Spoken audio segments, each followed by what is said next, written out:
هدى نبينا محمد صلى الله عليه وسلم وشر الأمور محدثاتها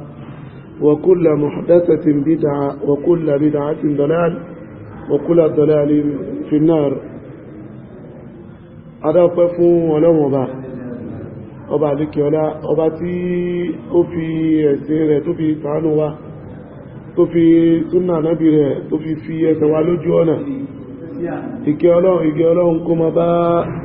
annabi Muhammad sallallahu alaihi wa sallama, ìkẹ́ ọlọ́run kó máa bá wọn ará ilé annabi, kó máa bá àwọn sọ̀hábà rẹ̀ àti gbogbo mùsùlùmí tí wọ́n rìn lànà tí annabi filẹ̀ títí di ọjọ́ ẹ̀san. Abẹ́lọ́wọ̀n Balikiola kí ó ti àlékún ìgbàgbọ́ fún wa, kó sàlékún àgbọ́yé ẹ̀sìn kó fi yé wa, kó wá fi ẹsẹ̀ wa rinlẹ̀ ní ojú ọ̀nà rẹ̀ títí di ìgbà tó ṣe pé a fi ilé ayé lẹ̀.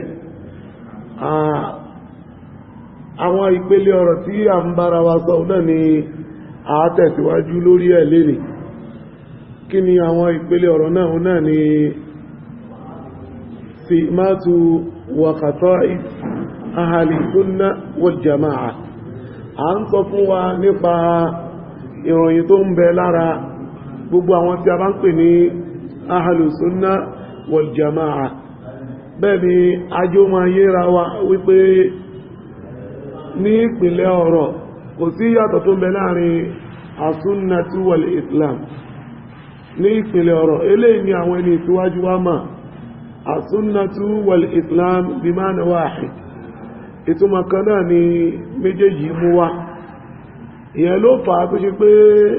ẹ̀rí tó máa tó ṣe Ọlọ́run sallallahu alaihi wasallam tó ń bá àwọn sàhábà sọ̀rọ̀, ó ní gbogbo ẹnikẹ́ni nínú yín tí ẹ̀mí rẹ̀ bá gùn fasayara ikhtilafan kathira, yóò rí ọ̀pọ̀lọpọ̀ ìyapa ẹnu. èsì tó ń ṣe Ọlọ́run mú wá ní ọ̀nà àbáyọ náà ni tó ní fa'alaykum bí sunnati, ó dọ́wọ́ yín pẹ̀lú súnnà ní annabi. hadithi yá àti àwọn hadithi ni ó ń tọ́ka fún wa wípé al-sunna wal-islam, sunna àti islam nínú àgbọ́yé àwọn ẹni síwájú àìkankan náà ni. àmọ́ ńgbà tó di wípé ọjọ́ ń gorí ọjọ́ ìgbà ń gorí ara wọn, ó di pé káwọn ẹmọ ṣe tẹ́fríkọ̀ láàrin as-sunnatu wal-islam, kọ́mọ́ tó pínyà láàrin ìdáǹpé ní islam àti sunna. kódà sábà bí ẹ̀ àwọn èèyàn mú àìmọye àwọn àtàrífàtù lè bọ́tílà, àwọn ìtumọ̀ jákujàkú náà dandan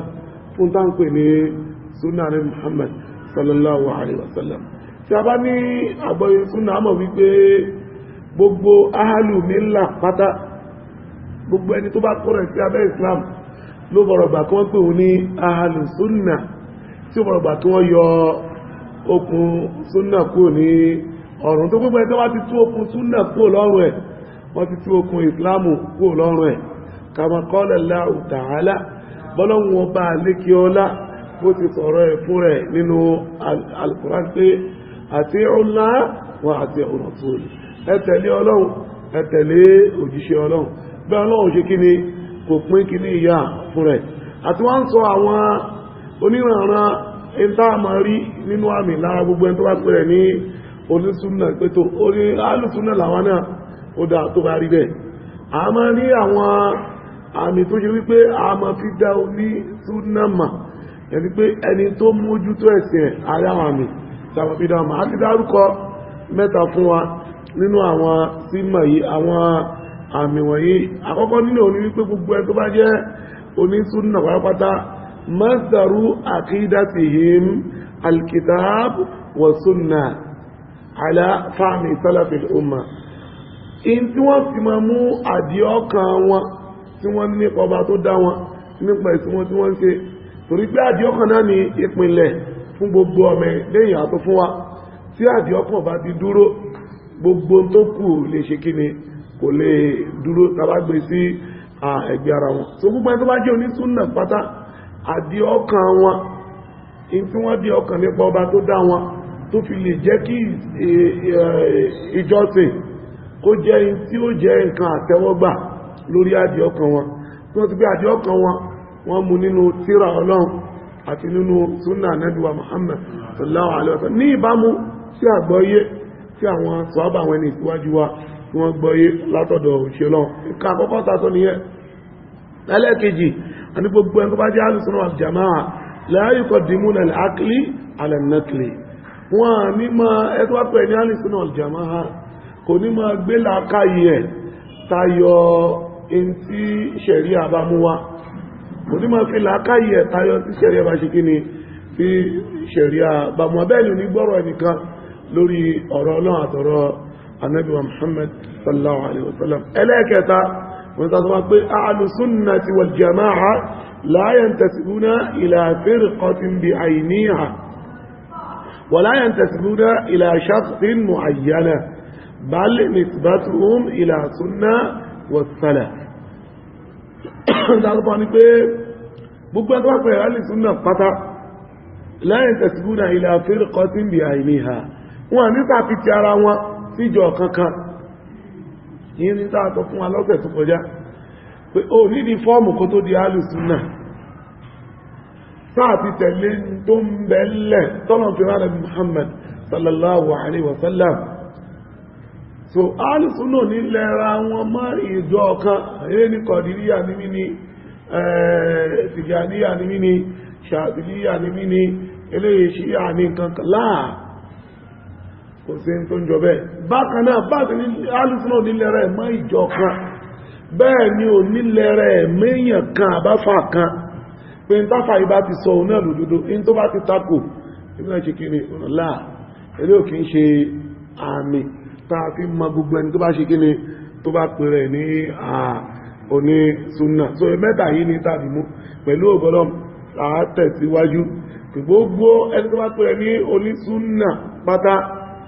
Ahlus Sunnati wal Jamā'ah yuharibuna al-bid'a wa ahliha. nínú àpẹẹrẹ tá a fi máa ma gbogbo ẹni tá a bá ń pè ní onísúnà òun ni wípé ẹni tó wá pè ní onísúnà yuharibuna al-bid'a, yóò máa gbógun ti ìta ń pè ní al-bid'a wa ahliha àti gbogbo àwọn tó bá jẹ́ alágbàtẹrù bídíà pátá látòkè délẹ̀. yuharibuna al-bid'a, ẹni tó bá jẹ́ onísúnà yóò gbógun ti tá ń pè ní bídíà. nítorí kíni? torí pé Ànábì wa Muhammad sallallahu alaihi wasallam òun gangan fún rẹ̀ ó gbógun ti súnà, ó gbógun ti bídíà. bẹ́ẹ̀ ni àwọn sàhábà rẹ̀, eléyìí ni àwọn ẹni síwájú wa ni wọ́n bá ń lẹ̀, wọ́n gbógun ti tá ń pè ní kíni al-bid'atu. àwọn àpìsíwájú wọn akọ tírà ọlọ́kan òjọ̀kan oríṣiríṣi lórí ń tàn pè ní bídíà. gbogbo ẹgbẹ́ pẹ̀lú ní súnà àfi kó lẹ́kọ̀ọ́ kó lágbóyìn tàn pè ní kíni al-bid'atu, ní tàn pè ní bídíà. bídíà ìtumọ̀ bídíà ní èdè tó rọjú òun náà ní tàn pè ní àdáadáalẹ̀. àdáadáalẹ̀ ìfikún ẹ̀sìn nínú tí ò sínú ẹ̀. eléyìí aslu kan, ìpìlẹ̀ kan ni tó gba ẹ̀sìn lọ́wọ́ àwọn èèyàn ní apá kan, bẹ́ẹ̀ ni tó dẹ ẹ̀sìn rú máwọn apá mi lọ́wọ́. al-bid'atu àdáadáalẹ̀. eléyìí in tí ó ń ṣe náà ní Muhammad sallallahu alaihi wasallam nígbàtí ó ń bá nínú hadithi al-Irbād bin Sāriyah pàtó ń ṣe ọlọ́run tó ń bá wọn sàhábà sọ̀rọ̀ táwọn sàhábà sọ pé àwọn ń yọmi lójú, ẹ̀rù dẹ̀ ń bá wọn wípé sí ti pé ọ̀rọ̀ gbére ọ̀rọ̀ dágbére Ànábì sọ fáwọn ẹ̀. nínú àwọn ọ̀rọ̀ gbẹ̀yìn tó ń ṣe ọlọ́run tó sọ fún àwọn sàhábà ọ̀rọ̀ bídíà jẹ́ kan nínú ẹ̀. fòrùpín gbà tó ń ṣe ọlọ́run tó mú ọ̀rọ̀ ìwá tó pin fún àwọn sàhábà ó ní wa iyyakum wa muhdathatil umur. ó ṣe ọlọ́run ní wa iyyakum, ó dọwọ́ yín mò ń kìlọ̀ fún yín, wa muhdathatil umur, lórí àwọn àgbélẹ̀rọ ọ̀rọ̀. fa inna kulla bid'atin dalal, gbogbo àdádálẹ̀ pátá nínú ẹ̀sìn ọ̀nà ànú ní.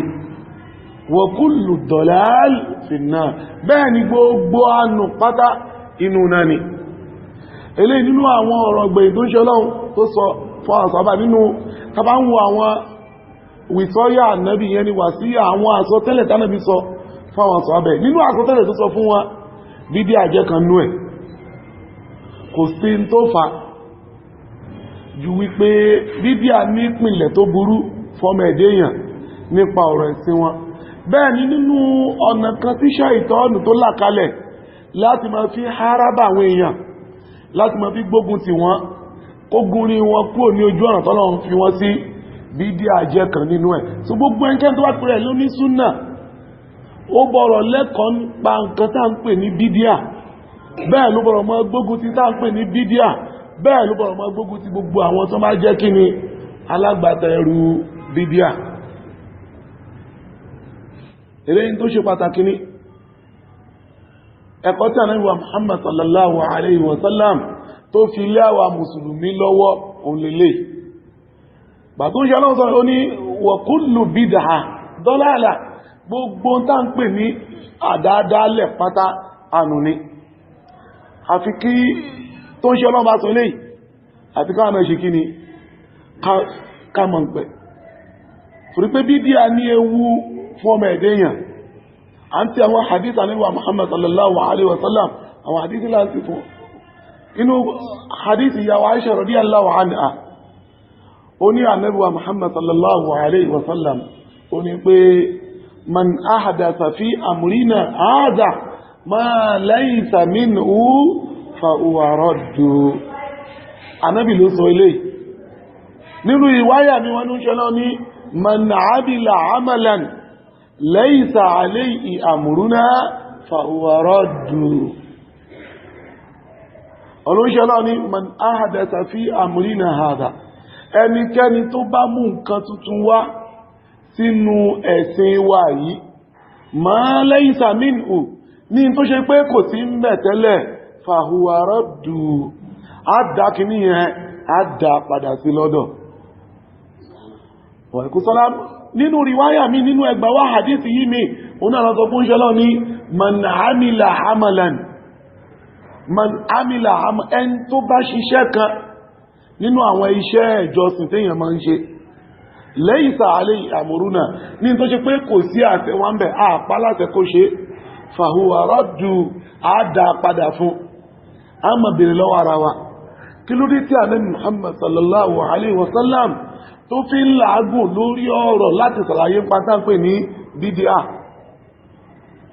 tó ń ṣe Ọlọ́run bá ń sọ eléyìí lásọ tún sọ ní àìmọye ìjòkó ló ti bá wọn sàhábà sọ àjẹ́ wípé ó ń ṣe Ọlọ́run tẹ́ wà lé èékánná pàkọ́ ó ń fà wá létí ìkìlọ̀ ká lè bá a gbọ́ nínú àwọn tó lè ṣokùnfà kẹrù ṣiṣẹ́ kó má rere jẹ́ wájú Ọlọ́run bídíà jẹ́ ọ̀kan gbòógì nínú ẹ̀ bídíà ṣe kí ni ó jẹ́ ọ̀kan gbòógì nínú ẹ̀ ìyẹn ló fà tó jẹ́ pé gbogbo ẹnikẹ́ni tá a bá ń fi súnnà tá a bá fi ń kí wọn ẹ rí wípé wọ́n máa gbógun ti tá ń pè ní bídíà ti gba ẹ̀sìn kúrò lọ́wọ́ àwọn èèyàn àdádálẹ̀ ó ti gba ẹ̀sìn kúrò lọ́wọ́ àwọn èèyàn ó ti gbé pàǹdùkú lẹ́lòmíì lọ́wọ́ eléyìí wá ó fi ti ẹkún eléyìí náà wá ó fi ti ẹkún eléyìí náà wá ó fi ti ẹkún eléyìí fi ti ẹkún títí débi wípé in tó jẹ́ ojúlówó original ẹlòmíì ò ti ẹ̀wù lẹ̀ ṣe kí ni kò mọ́ rárá so eléyìí nínú àwọn nǹkan tí ẹni tó bá pẹ̀lú lórí súnà tó ṣe kí ni tí ó lẹ́kọ̀ọ́ pẹ̀ tí ó dẹ̀ máa ṣiṣẹ́ lórí ẹ̀ tí ó máa gbógun tí onítà ń pè ní bídíà tẹ̀bá ń ṣe léyìí ìyẹn lè lọ́ta lárẹ̀ torí pé àwọn tó fẹ́ fi kún ẹ̀sìn látara àfẹnu àwọn náà pọ̀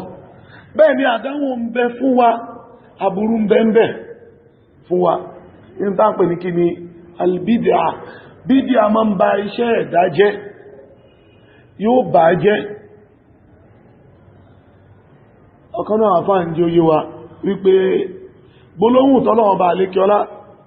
tó sọ nínú Suratul Kahf àyà 103-104 ó ní gbólóhùn yìí ó bá gbogbo ẹni tó bá ti khalafa súnnà yẹni pé gbogbo ẹni tó bá ti ṣe ìdàkejì súnnà ó ní kí ni òun ló ṣe bídíà ọ̀nà ọlọ́run bá ní kí lásán náà yí pé kúl hal nunabbi'ukum bil akhsarina a'malan alladhina dalla sa'yuhum fil hayati ad-dunya wa hum yahsabuna annahum yuhsinuna sun'a. Suratul Kahf ayah 103. Suratul Kahf ayah 103. Ẹlọ́wọ́ súra yìí nínú Al-Qur'an. Allah ní kúlì rí annabi sọ fún wọn, hal nunabbi'ukum bil akhsarina a'malan. Ṣé ń fún yín nírò nípa àwọn èèyàn kan tó ṣe wípé wọ́n jẹ́ ẹni òfò lórí iṣẹ́ tí wọ́n ṣe? Hal nunabbi'ukum bil akhsarina a'malan. Àwọn tó ṣe pé wọ́n jẹ́ ẹni òfò látara kíni, látara iṣẹ́ tí wọ́n ṣe. Ọlọ́run wá sọ̀rọ̀ wọn pé alladhina dalla sa'yuhum fil hayati dunya. Òun làwọn tó ṣe wípé wọ́n ti ṣí ẹsẹ̀ gbé láyé ń bíbà yìí ní látàrí ojú ọ̀nà tí wọ́n ń tọ̀. Alladhina dalla sa'yuhum fil hayati dunya. Àwọn tó ṣe wípé wọ́n ti nù ní ojú ọ̀nà tí wọ́n ń tọ̀ láyé ń bíbà yìí. Wa hum yahsabuna annahum yuhsinuna sun'a. Bẹ́ẹ̀ ni wọ́n dẹ̀ lérò wípé àwọn ń ṣiṣẹ́ olóore táwọn lọ gbẹ̀san níwájú Ọlọ́run. Wa hum yahsabuna annahum yuhsinuna sun'a. Bẹ́ẹ̀ ni tí wọ́n ṣe, tí wọ́n lérò pé àwọn ṣe dáadáa yẹn, wọ́n tún lérò wípé àwọn lè gbẹ̀san lórí kìíní ẹ̀ níwájú tani, níwájú Ọlọ́run lálkìyàmà. Ọlọ́run ní irú àwọn èèyàn báyìí, àwọn náà tó ṣe pé wọ́n jẹ́ akhsarina al-a'mal, àwọn tí wọ́n fi ń jẹ́ ẹni tó pòfò iṣẹ́ wọn. Ẹni tó ṣe pé ó ń ṣiṣẹ́ láyé ń bíbà yìí, iṣẹ́ kí ni? Iṣẹ́ ìjọsìn wọn, tó bá fi ń ṣèjọsìn fọ́lọ́run. Bẹ́ẹ̀ ni látara wípé wọ́n ń ṣe bí ò ṣe tọ́, bá àti pa wọ́n láṣẹ, ìta nìkan ṣe òní wọ́n ń ṣe nípa ọ̀rọ̀ ẹ̀sìn, sábàbí eléyìí yóò ṣokùnfà orí ibú fún wọn níwájú Ọlọ́run. Eléyìí àwọn ẹni síwájú wa gbọ́ yí pé nínú àwọn táyà yìí kó sínú bídíà jẹ́ kan nínú ẹ̀. Bídíà ṣe kí ni? Bídíà jẹ́ kan nínú ẹ̀. Torí pé nínú àdádálẹ̀ tá ń sọ, ó ń bẹ nínú àdádálẹ̀ tó ṣe wípé àdádálẹ̀ àdíọ́kàn ni. Bẹ́ẹ̀ ló ń bẹ nínú àdádálẹ̀ fil ibadat, nínú àwọn àjọsìn tá ń ṣe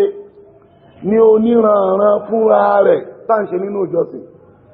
Àdádálẹ̀ ń bẹ nú ẹ̀ rẹpẹtẹ,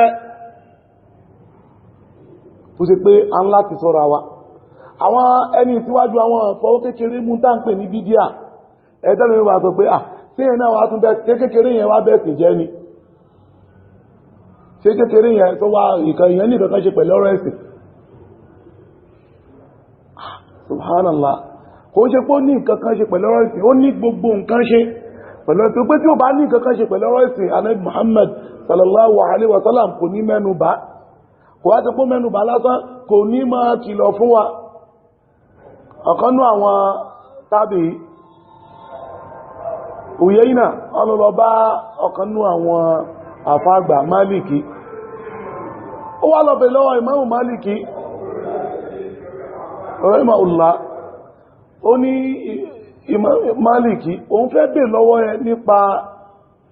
ẹnìkan tó ṣe wípé ó gbé aṣọ Háràmí ní Madina lẹ́yìn Mikot. Ó gbé aṣọ Háràmí ní Madina lẹ́yìn kíni? Lẹ́yìn Mikot. Kí ni nǹkan tá ń pè ní Mikot? Mikot ní àyè kan tó ṣe pé gbogbo àwọn tó bá fẹ́ ṣe hajj àwọn fẹ́ ṣe umura kó tó di pé wọ́n wọ haram, àyè yìí ni wọ́n bọ̀rọ̀ wọ aṣọ Háràmí wọn. Nígbà tó wá wọ aṣọ Háràmí wọn, ibẹ̀ ní máa ti gbé gbólóhùn tẹ́lbíà pé labbaika Allahumma labbaik. Bẹ̀rẹ̀ máa ti gbé gbólóhùn yìí tí wọ́n ti máa sọ. Bẹ̀rẹ̀ ni wọ́n ti dání àwọn pé labbaika hajj aw labbaika umrah. Fàṣkò yìí náà máa ṣe kí ni náà máa wọ Háràmí wọn ní aṣọ fún tó máa wọ yẹn. Ó dìgbà tó bá débi mìkọ́ọ̀tù kan tó wọ̀ àkọ́kọ́. Tó bá débi mìkọ́ọ̀tù náà bọ̀rọ̀ wọ aṣọ yẹn, wọ́n bọ̀rọ̀ kọjá mìkọ́ọ̀tù láì wọ aṣọ yẹn. Tábì yìí wà lọ béèrè lọ́wọ́ Imam Maliki. ó ní ìrẹ Málìkì mo fẹ́ bèèrè lọ́wọ́ ẹ nípa ẹnìkan tó ṣe wípé ó gbé aṣọ ara mi rẹ̀ lẹ́yìn mìkọ́ọ̀tì kò ń ṣe síwájú mìkọ́ọ̀tì. But ibi tó ti gbé aṣọ ara mi ẹ mìkọ́ọ̀tì ni jọ tó kàn síwájú ẹ̀ díẹ̀ kó ṣe kó lọ jìnnà ó kàn ṣe lẹ́yìn ẹ̀ ni a ní tí Imam Malik sọ̀rọ̀ ìmọ̀lá ó ní ààdá mukhalifu lillahi wa rasulihi ó ní tẹ́nìyàn ṣe ó fi yapa ọlọ́run ó fi yapa ànábì ọlọ́run ni ó ní wà akhsha alayhi al-fitna fi dunya bẹ́ẹ̀ ni mo ń páyà fún èèyàn bẹ́ẹ̀ fìtínà ilé ayé wal adhabul alim fil akhirah mo dẹ̀ ń páyà fún èèyàn báyẹn ìyà ẹlẹ́tẹ̀lérò lálkìyàmà amma sami'ta qawlullahi ta'ala ṣé wo rí ayé ọlọ́run tó sọ ní al-Qur'ani wípé فليعذر الذين يخلفون عن أمره أن تصيبهم الفتنة أو يصيبهم العذاب العليم nítorí ìwọ orí àyà tọ́lọ́run bá sọ ní Al-Qur'an ni pé فليعذر الذين يخلفون عن أمره ẹ yá kìlọ̀ fún gbogbo àwọn tó ṣe pé wọ́n ṣe kí ni wọ́n ń yapa àṣẹ Ànábì gbogbo àwọn tó ṣe pé wọ́n ń yapa àṣẹ Ànábì أن تصيبهم الفتنة kí fìtínà má jẹ́ sí wọn ilé ayé bíbáyìí aw yusibahum adhabun alim àbí kí yẹ lẹ́ta ilérò kó má jẹ́ sí wọn lálkìyàmà ẹwọ́n tí Imam Maliki tó fi dá ẹni yìí lóhùn pé má fi nǹkan kan fún ọ̀rọ̀ ìsinmi Ànábì ní ká gbé ara mi síwájú kí ni mìkọ́ọ̀tì kí ni wọ́n fẹ́ gbé lẹ́yìn mìkọ́ọ̀tì fún ìgbé lẹ́yìn mìkọ́ọ̀tì yẹn fahuwa bid'a àdádálẹ̀ ni tó dẹ̀ lè fi ìyà jẹyàn níwájú ọlọ́run ó lè ṣokùnfà fìtínà láyé níbàí ó lè ṣokùnfà ìyà ẹlẹ́tẹ̀lé lálkìyàmà àgbóyí táwọn ẹni tíwájú wá ní nípa táǹpẹ̀ ní kí ni albídà olèlé àwọn ọ̀rọ̀ tó yà ní Muhammad sallallahu alaihi wasallam tó sọ ń pa bídà ọ̀rọ̀ tó nípa ní ẹlọ́wọ́nú Sahih Bukhari inú Sahih Bukhari hadith kan wà ń bẹ látọ̀dọ̀ Asma'u bint Abubakar tó ń sọ fún wa pé ọ̀rọ̀ bídíà fún sọ̀rọ̀ ilé ayé nìkan bí báyìí àdádálẹ̀ ìfikún ọ̀rọ̀ ẹ̀sìn kẹmọ fikún kẹmọ jómọ́ kẹmọ ẹmọ́kà wo pé ẹmọ́bí ìlọ ìlúmí àkàrí pé wọ́n kó àwọn ọmọ wa lọ anáwó pé kákànfẹ́lẹ́ náà kún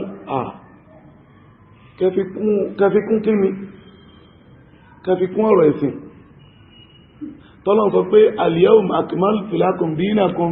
wa atmamtu alaykum ni'mati wa raditu lakum al-islam dina ọlọ́run láti pé ọ̀rọ̀ ẹ̀sìn yín fún yín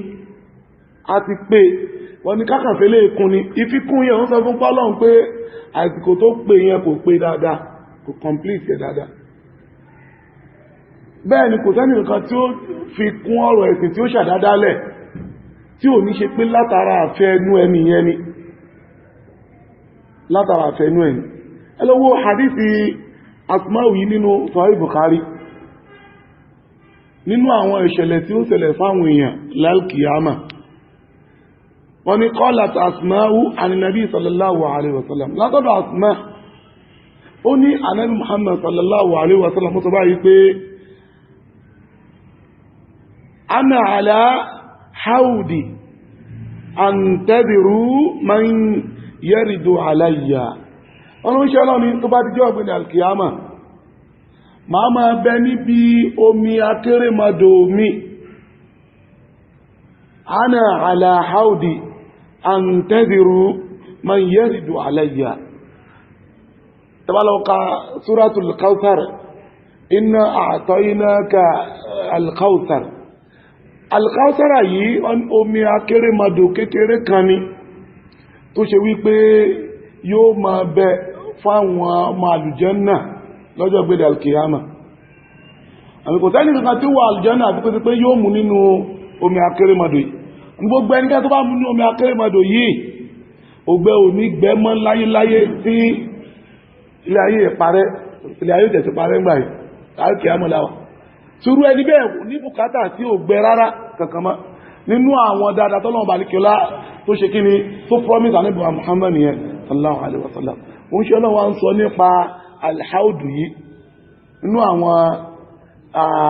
umuru gaibiyat àwọn ọ̀rọ̀ kọ̀kọ̀ tó ṣe pé àmọ́ àti kó ṣe pé ẹnu Ànábì yóò ti ṣe kíni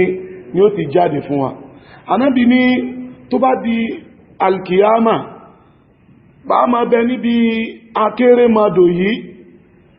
àǹtẹ́dìrù man yardu alayya máa máa retí àwọn tó ṣe pé wọ́n máa darí wá bá mi tó pọ́n láwọn màláíkà máa darí àwọn èèyàn lọ síbẹ̀ kí wọ́n gbàbẹ̀ lọ wọ́n ní fayuqas bin nas min duni fa'aqul ummati wọ́n ní ìgbà tán bá darí àwọn èèyàn kan táwọn èèyàn kan bá ń bọ̀ wá síbi akérèmọdò yẹn ọ̀nà màláíkà wà mú wọn kúrò wọn ní kí wọ́n lọ síbi akérèmọdò yẹn wọ́n ní Ànábì wa ní wọ́n mọ̀ sọ́bà wípé fa'aqul ummati ẹ fi wọ́n lẹ̀ àwọn ọmọ ìjọ mi ni wọ́n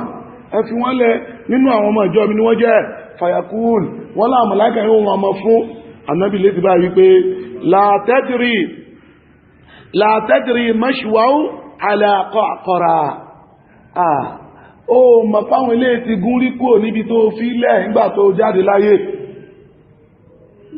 Ànábì wọn sọ bẹ́ẹ̀ àwọn màláíkà wọn sọ bẹ́ẹ̀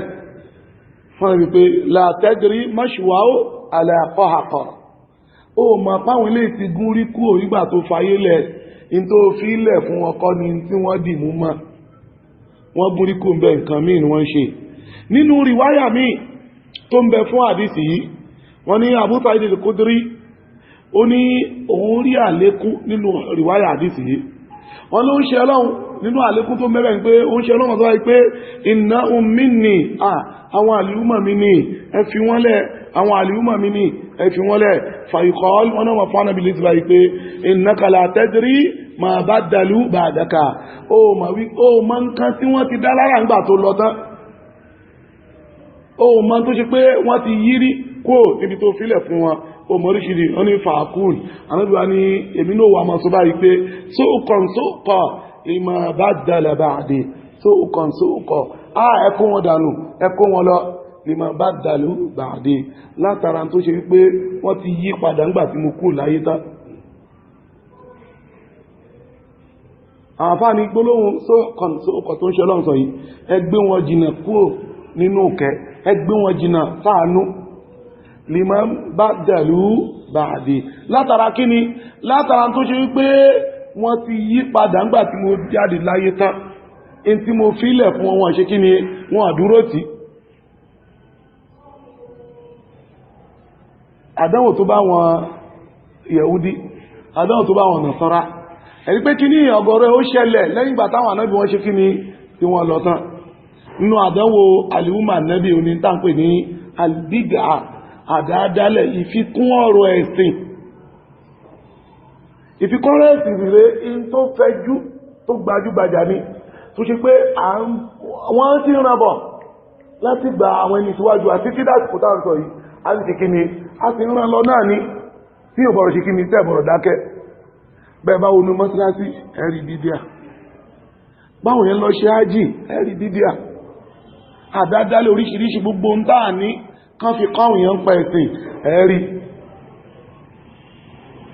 gbogbo ẹni wá pẹ̀ ní alùsùnà wal jamaa ẹ̀tọ́ ni kó nímọ̀ ń pàtà ń pè ní kí ni albida báwọn yóò ṣe nímọ̀ ń pàtà ń pè ní albida àdádálẹ̀ gbogbo ń táà bá ṣe pátápátá nípa ọ̀rọ̀ ẹ̀sìn àti kó jẹ́ ń táà rí ẹ̀rí fún nínú tírà Ọlọ́run àbí súnà Ànábì Muhammad sallallahu alaihi wasallam in tí ò bá ti tẹ́rí fún nípa ọ̀rọ̀ ẹ̀sìn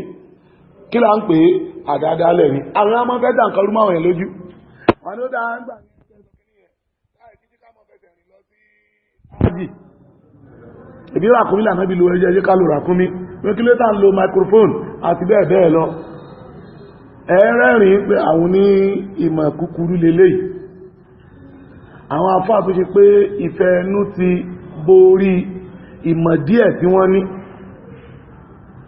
tó máa ń sọ fún yípa ń tàn pè ní àdáadáalẹ̀ ìtàn pè ní àdáadáalẹ̀ nípa ọ̀rọ̀ ẹ̀sìn ní gbogbo ń ta bá ti ń ṣèjọsìn fọ́lọ́run ọ̀rọ̀ ṣẹ̀ríà ni ìwọ ò lẹ́tọ̀ ní ò lẹ́tọ̀ kí n fi kún torí pé al-ibadatun amrun tawqifiyya ìjọsìn ọ̀rọ̀ tá ti parí ni o ìyẹn nìkan náà àwọn àfá Imamu Shatibi nínú tírà wọ́n ní àlàyé ń tàn pè ní bídíà tariqatu fi ddini mukhtari'a tudahi shar'iyya yaqsudu bi suluki alayhi al-mubah mubalaga fi ta'abbudi lillahi subhanahu wọ́n ní ìntàmà pè ní bídíà tariqatu fi din àkọ́kọ́ òun ni tó ṣe wípé alàkalẹ̀ nínú ẹ̀sìn tẹ́ pé wọ́n ti gé kúrú pé nínú kíni nínú ẹ̀sìn ó yàtọ̀ sọ́rọ̀ ilé ayé ó yàtọ̀ sọ́rọ̀ kíni ọ̀rọ̀ ilé ayé tariqatu fi din ìntàlàkalẹ̀ nínú ẹ̀sìn tudahi shari'iyya táa wá fi ṣe ọ̀gángan ṣẹ̀ríà ìdàkejì ṣẹ̀ríà ni ìdàkejì táa ṣe lófin fún wa ni bá ṣe ní ẹsẹ̀ rẹ̀ ọwá mú ìdàkejì yẹn wá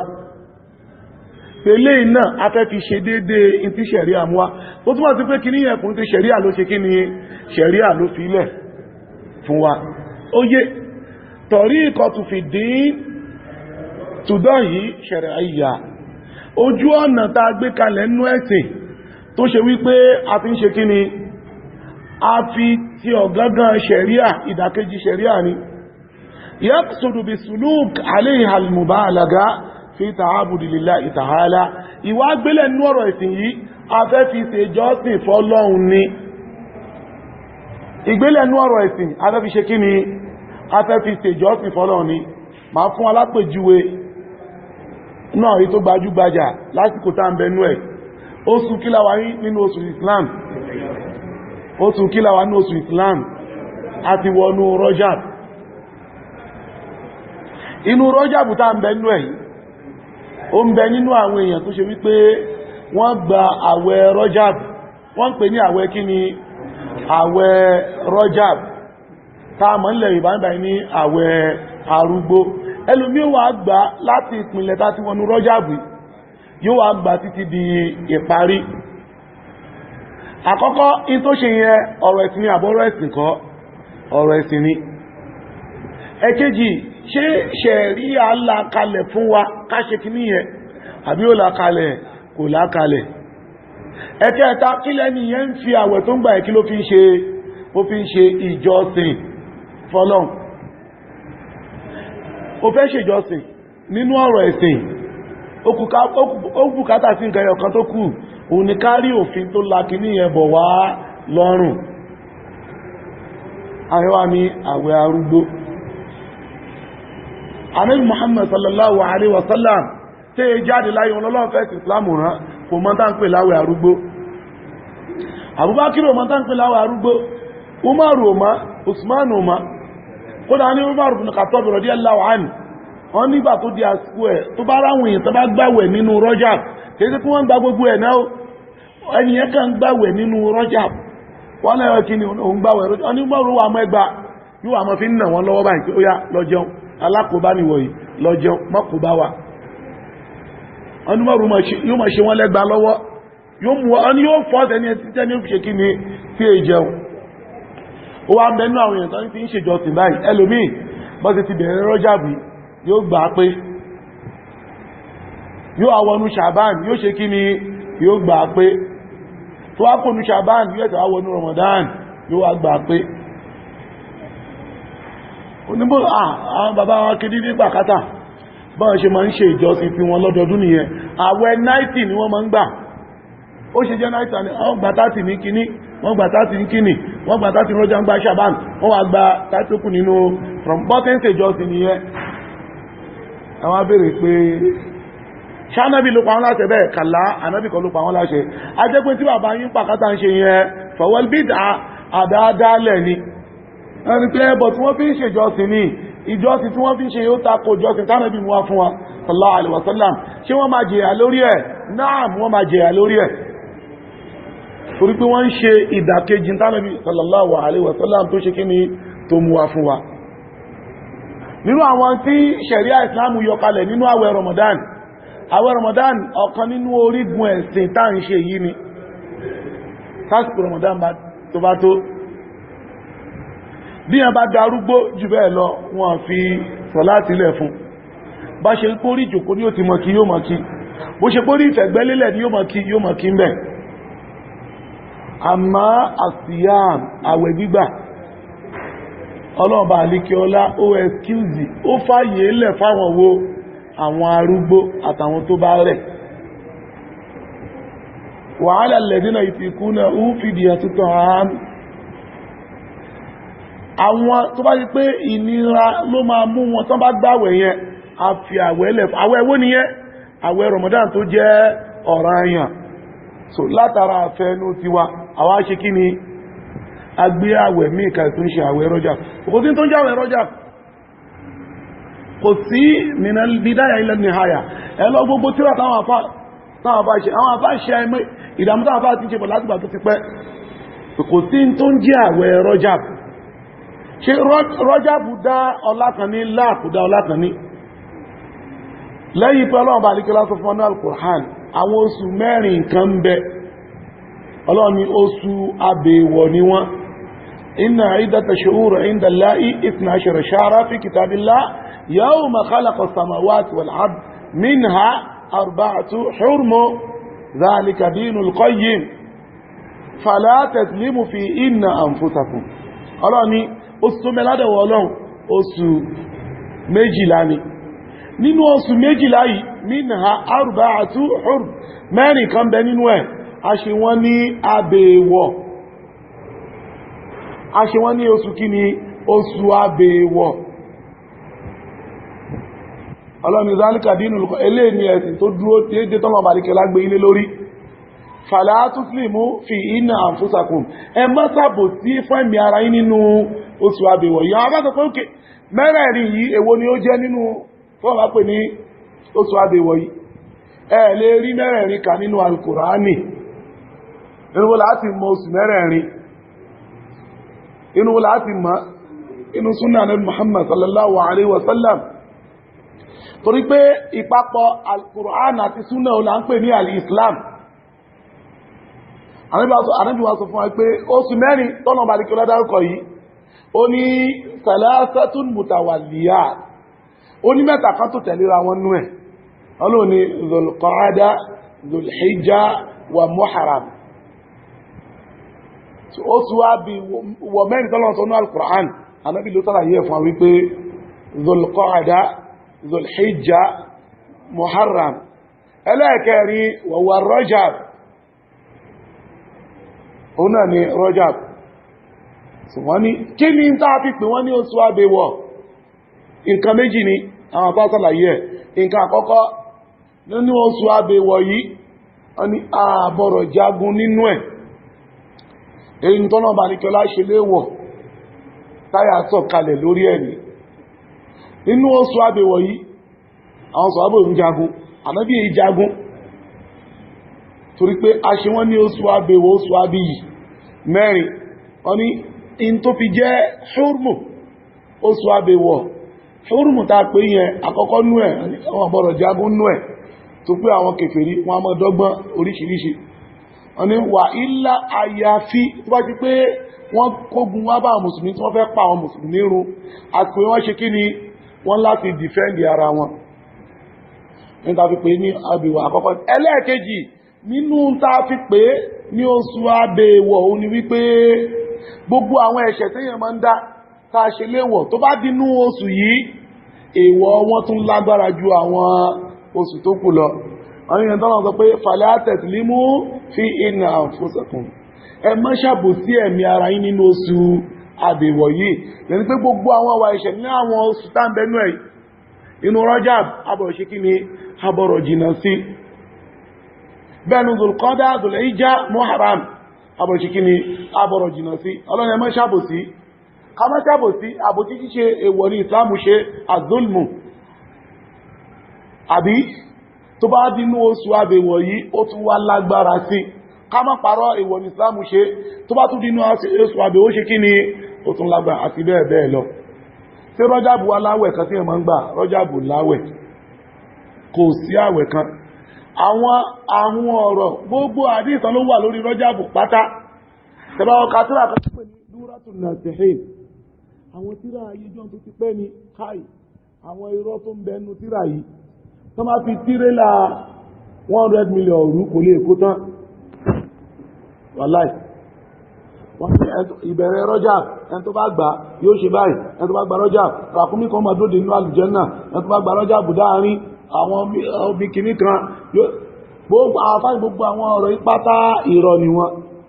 hadithi da'if wa maudu àwọn hadithi tí ó lálàáfíà kankan bó ṣe kókèrè mọ̀ ló ń bẹ lórí kí ni ọ̀rọ̀ Rajab ó tún lọ́lá àmì tó máa ń ṣe ó ní kíníkà tó máa ń ṣe ní Rajab salatu ragahib a máa ń kí ní ọjọ́ Àlàmísì àkọ́kọ́ iye ò gbajúmọ̀ lẹ́wà ń bíbáyìí bẹ́ẹ̀ làwọn àdádálẹ̀ oríṣiríṣi ipò nínú Rajab àmì àṣẹ ìwúra ní Rajab àmì tó máa yẹ zaka ọmọ yẹ zaka nínú Rajab àti bẹ́ẹ̀ bẹ́ẹ̀ lọ ní láà ilé yóò tọ́ inú àyè tó gbajúmọ̀ lọ́dọ̀ wọn báyìí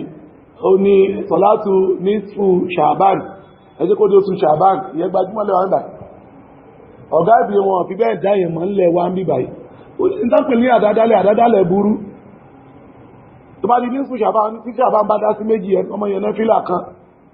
náfìlà yẹn ò nípìnlẹ̀ ní Islam bó ṣe lè kó kiri ma man ahadatha fi amrina hadha ma laysa minhu fawar tó bá ṣe kìíní kan táà pàdásẹ̀ kó tẹ́lú Islam á dá padà sí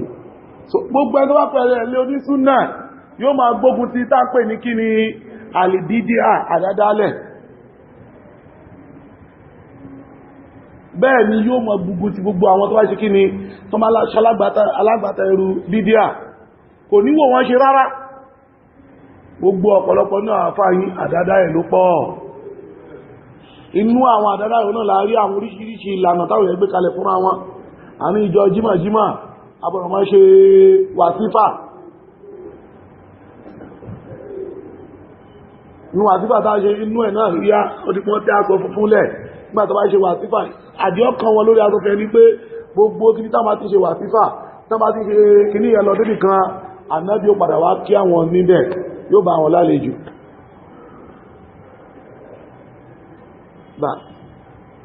nínú àdádálẹ̀ oríṣi àwọn mí ń bẹ nínú ọ̀nà tán fi ń gbà ṣe jọ́sìn ìlú ni wọ́n máa ń lù àwọn owó ni ẹ́ àwọn Kọ̀dìríyà ìlú ní tí wọ́n la ilaha illallah gbé bàndìrí gbẹ́sàrí gbáyẹ̀ ní ó mọ̀ gbé àwọn mí oríṣiríṣi gbogbo àwọn àdánwò tó bá ní Islam lélẹ̀ àdádálẹ̀ ni yẹ́ làwọn àfọ́ òṣè dákẹ́ gbogbo tàbá pè ládádálẹ̀ pátá ó máa ń gba ẹ̀sìn kúrò lọ́wọ́ àwọn èèyàn yóò wá ṣe kí ni yóò gbẹ̀ẹ́sìn lé wọn lọ́wọ́ ìwé tó bá pẹ̀lẹ̀ lóní súnà kò ní jẹ́ ní táàmà rí bídíà lọ́wọ́ ẹ̀ tó bá ṣe nǹkan tó wáyé pé bídíà ní tí ò bá mọ̀ tó bá tọ́ fún lẹ́sẹ̀kẹsẹ̀ yóò ṣe kí ni àwùdùnìlá yóò ṣe kí ni yóò fi kí ni ẹlẹ̀ gbogbo tó bá ti bá súnà mu súnà ni gbogbo tó bá ti tako súnà kí là ń pè é bídíà ẹlẹ́ẹ̀karùn-ún nínú táà fi mọ onísúnà ìyẹn ni gbogbo ẹnikẹ́ tó bá pẹ̀ ní ahlu sunnati wal jama'a gbogbo ẹni tó bá pẹ̀ lóní súnà yufaddaluna al-ilm wal ulama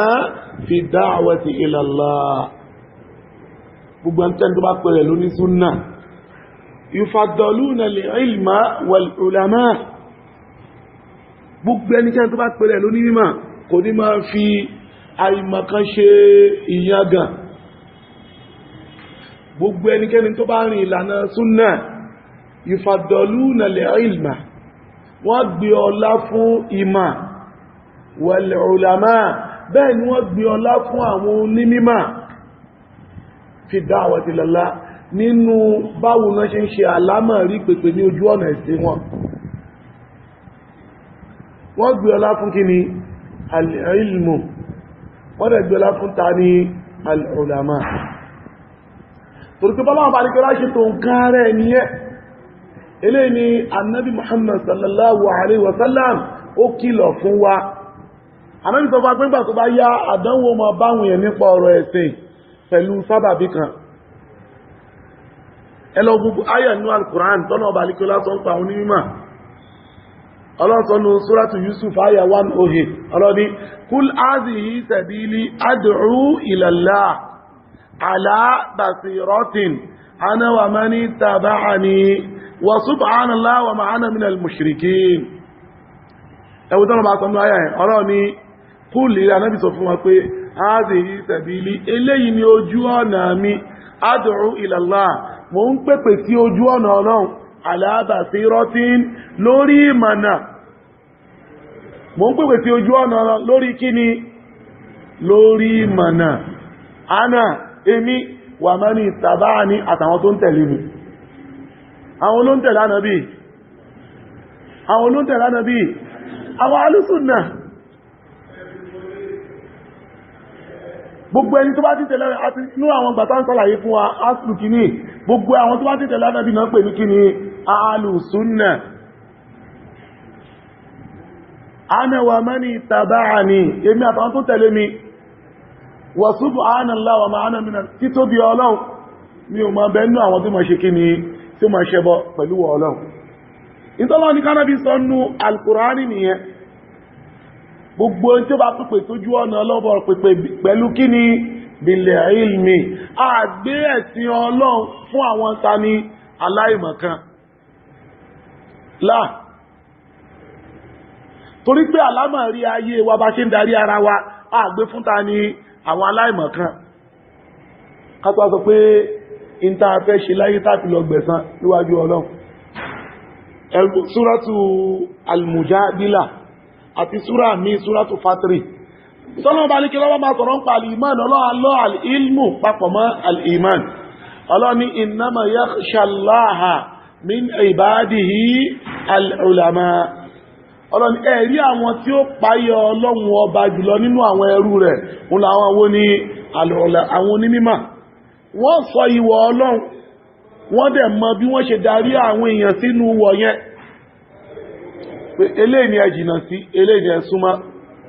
ìtọ́lọ́wọ́ baríkọlá tó sọ fún ẹ̀mí ẹ ẹwọ ayà inú súrátù Mujadila ọlọ́ni yarfa illahu alladhina amanu minkum ọlọ́ni Ọlọ́run bá baríkọlá ṣe àgbéga fáwọn tó nígbà àwọn onígbàgbọ́ nínú yín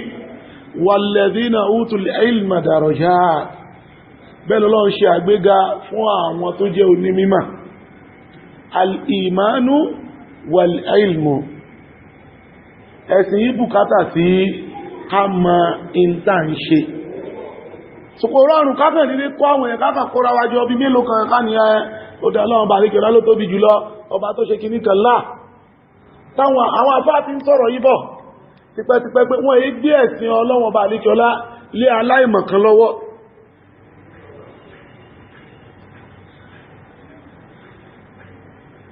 ìwá ní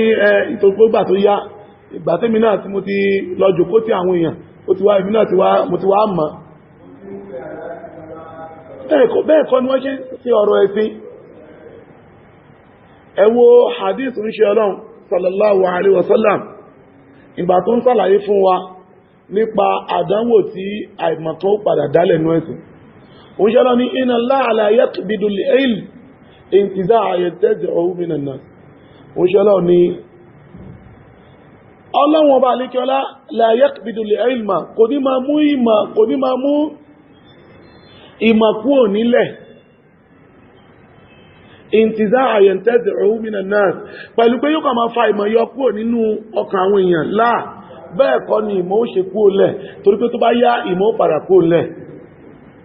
wa yaqbidul ilm biqabdil ulama ọ̀nà tọ́lọ́run pa alékiọlá padà gbà mú ìmọ̀ kúrò lẹ̀ òní wípé kí ni yóò máa pa àwọn onímímọ̀ tó bá ti ń pa àwọn onímímọ̀ tó bá ti mú àwọn onímọ̀ kúrò lẹ̀ ó ń ṣe kí ni ó mú ìmọ̀ kúrò lẹ̀ nìyẹn onígbà tó bá ti wá mọ́ onímọ̀ kúrò lẹ̀ ìtàkàsà náà sún ru'usan juhala àwọn yóò wá máa mú àwọn aláìmọ̀kan wọ́n máa fi wọ́n ṣe aṣíwájú ẹ̀sìn ìtàkàsà náà sún ru'usan juhala àwọn yóò máa mú àwọn aláìmọ̀kan máa fi wọ́n ṣe aṣíwájú ẹ̀sìn wàsú ìlú wọ́n máa lọ bèèrè ìdájú ẹ̀sìn lọ́wọ́ wọn fàftáhù bìgẹ́rì ilmi àwọn ló dẹ̀ máa ṣe ìdájọ́ fáwọn èèyàn pọ̀rọ̀ ẹ̀sìn bìgẹ́rì ilmi láláì nímà àdánwò wá ní pé fàdọ́lù àwọn tó ń ṣe fátúwá fáwọn èèyàn láì nímà yẹn wọ́n sọnù wà àdọ́lù àwọn tó ń ṣe fátúwá fún láì nímà náà wọ́n ló ṣe kí ni wọ́n sọnù tí aláìmọ̀kan bá ṣe ìdarí ẹ̀sìn fáwọn èèyàn yóò ṣe kí ni yóò tún nú àwọn èèyàn náà ìrìnwá sọ pé tá afọ́jú a máa fara wọn mọ̀nà no tí afọ́jú tó bá fa afọ́jú mi ibo ni wọ́n lọ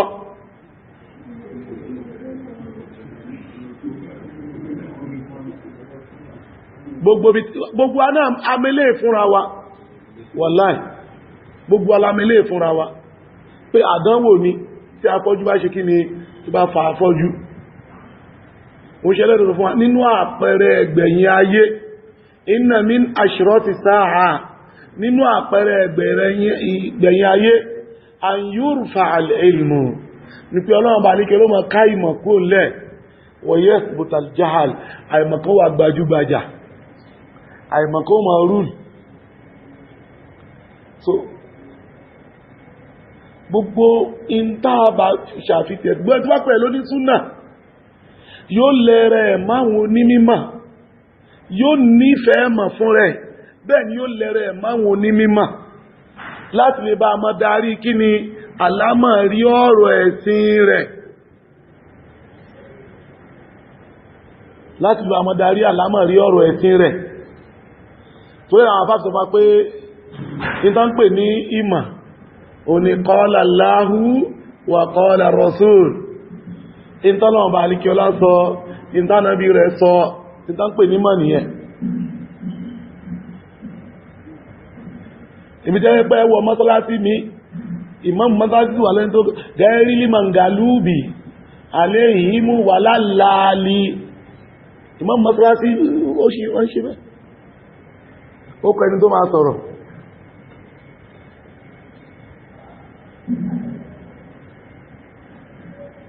àdáhùn ní fún àwọn mùsùlùmí táa bá ń ti àwọn aláìmọ̀kan síwájú ọ̀rọ̀ ẹ̀sìn táa ń gbá àwọn onímọ̀ sẹ́yìn eléyìí kó mọ yé wa wípé àpẹẹrẹ ìgbẹ̀yìn ayé nìyẹn bẹ́ẹ̀ ni ẹni tá bá ti síwájú lórí mímọ̀ ní tá mọ̀ sọ tó mọ̀ sọ náà ni kò bọ̀rọ̀ jẹ́ lórí ìfẹ́ inú wọn ìtọ́nà ọba alikiola sọ ìtànàbí rẹ̀ sọ eléyìí ni táwọn ìmáàmù Málìkì ni ìmáàmù Ṣáfi'í ni Abu Hanifa ni Ahmadu ibn Hanbali ni gbogbo àwọn tàbí ni tàbí ni ìmọ̀ ni wọ́n fi ṣe kí ni wọ́n fi tó àwọn iná fi rí àwọn èèyàn wá ní ìwọ náà wá sí jòkó wa tó bá ti gbọ́rọ̀ bí ọjọ́ mélòó wá ìwọ náà jẹ́ ká lọ wọ́n mọ̀ lọ bá àwọn èèyàn sọ̀rọ̀ ẹ̀sìn eléyìí èyí gan nínú àpẹẹrẹ ìgbẹ̀yìn ayé nìyẹn láà Islam ò lè rẹligéètì ọ̀rọ̀ ìmọ̀ láyéláyé eléyìí lógun táwọn àfá ń gbé tí àwọn ẹgbẹ́ ẹ mọ̀ nú àwọn èèyàn wàláhì tó dẹ̀ ń ṣẹlẹ̀ náà ni ẹgbẹ́ Ọlọ́run ló tóbi jùlọ ọlọ́ba tó dáyé ọlọ́ba tó dá sánmà ọlọ́ba tó délé gbogbo àwọn èèyàn mọ̀ yẹn Ọlọ́run tó tóbi jùlọ yìí báwo la ṣe nílùú gbá rẹ̀ eléyìí ni wọ́n ń pè ní ìbádà ibi tádánwò wà nìyẹn ẹni tó bá àwọn èèyàn sọ̀rọ̀ Ọlọ́run ẹ̀tọ́ ní káwọn èèyàn béèrè ọ̀rọ̀ in tí ò yé wọn nípa subhanallah àdánwò lélẹ̀ táà mùsùlùmí tábọ̀rọ̀ ṣe kí ni tábọ̀rọ̀ sára fún yẹ mùsùlùmí ò kàn ń dúró gbọ́rọ̀ gidi mo kàn wá mọ́sálásí mò ń kírun ó bọ̀rọ̀ máa gbọ́ ọ̀rọ̀ Ọlọ́run nípa ọ̀rọ̀ ẹ̀sìn ẹ má jalè má parọ́ má lu jìbìtì má lu kíní má ṣe báyìí má ṣàìdá àwọn apá kan nìyẹn ó kù apá mi báwo ni ìjọsìn tó ń ṣe gangan ìjọsìn tó ń ṣe tó rí ṣe tó mọ̀ ṣe àbí tó fẹ́ pé wọ́n kàn ní kí ọmọ ń kí ọ náà ni wọ́n kàn sáà ní máa inú ẹ̀ agbègbè náà lẹ́rí àwọn lórí ọ̀rọ̀ àlùwàlá lásán ẹgbẹ́ àwọn mùsùlùmí success dóndí bá ní sọ́nà àwọn mùsùlùmí mọ́ mọ̀ pé ìrun ní àsìkò rẹ̀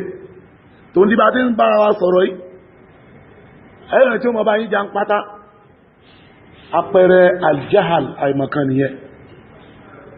ìrun lásìkò ìrun ẹlòmí ò kò gbọ́ rí bí bá tí ń sọ̀rọ̀ yìí ó ti ń kírun tí ó ti lé ní 20 years kò gbọ́ rí pé àsìkò òun máa ń yí ìrun ẹwà máa làágùn láti kíní láti ṣàlàyé fún wọn so gbogbo ẹkẹ́ tó bá pẹ̀lẹ̀ ní ahlus sunnah yóò nífẹ̀ẹ́ al-ilmu hima yóò mọ̀ gbìyànjú láti wá ètà ṣe táà ń jòkó ìsìn nínú ọ̀nà kan tí wọ́n gbà ṣe kí ni ìyẹn wá mọ̀ ní in tó kílẹ̀ ní pé gbogbo akọ́lá àtàgbà akọ́lá mọ̀tọ́lá gbogbo akọ́lá mọ̀ ṣe kí ní àmọ́ tó sọ̀rọ̀ yẹn ni pé abọ̀rọ̀ wá mọ̀ bá ṣe jọ́sìn fọba tó dá wa abọ̀rọ̀ wá mọ̀ ń pa bẹ́sìn táà ń ṣe bí ó ṣe kí ni bí ó ti jẹ́ tí ó yé wa láti máa lọ sí ìjòkó mọ̀ àníjẹ́ kí ìjòkó mọ̀ sú wa láti pé àyín tó kù ní pé káwá bá ṣe ẹjẹ́ káwá náà ká lọ mọ́ pẹ̀ àwọn èèyàn yìí tó kù kọ́ yẹn in tó kù ni kò jẹ́ kí ẹ̀sìn yẹn kó ṣe kí ni kó kọ́kọ́ yé wọ̀ náà in tó bá yẹ ni wàá wá ṣe kí ni olúwa máa fi mọ àwọn èèyàn díẹ̀díẹ̀ ni wàá máa fi mọ̀ kò sí pé tó kà á kí ọmọ afẹ́mọ́mọ́ lọ ilé ẹ̀kọ́ sí ẹni pé tó kọ́kọ́ ní pé kò yẹ kó kọ́kọ́ kíní ó kọ́ yẹ kó kọ́kọ́ lọ di dókítà náà direct ni tó bá ti wá di dókítà kó ẹ̀sùn wa mọ̀ ṣe kí ni kó a mọ̀ wá mọ̀ àà ìyẹn ni tó rọ̀ fún gbogbo àyíká táwọn ọ̀la ṣe kí ni a ní oyè ti sílé ẹ̀kọ́ kó kọ́kọ́ ṣe kí ni kó kọ́kọ́ kẹ́kọ̀ọ́ tó bá kẹ́kọ̀ọ́ ẹ̀kọ́ tó wá kọ́ inú àpárá mọ́ lò tó bá ṣe kí ni tó bá yá ìgbà tí wọ́n náà ti wá di kí ní tó dáa mọ́ ká lọ tẹ̀lé wá ká lọ ìtúwọ̀n náà ẹlùmínú tó tẹ̀lé wọn náà àlà kò rí bẹ́ẹ̀ ọ̀rọ̀ ẹ̀sìn ṣe kí ni kò rí bẹ́ẹ̀ agbègbè yìí làwọn àfáǹtafà sí mùdùmúdún ẹ̀sìn sí ní abọ́rọ̀ lọ́wìyàn lórí kò ń bẹ̀ so nínú àmì tá a fi máa wọn ní súnà ní wípé yufaddaluna al-ilma wọ́n gbé ọlá fún ìmà wal ulama bẹ́ẹ̀ ni wọ́n gbọ́lá fún àwọn onímímà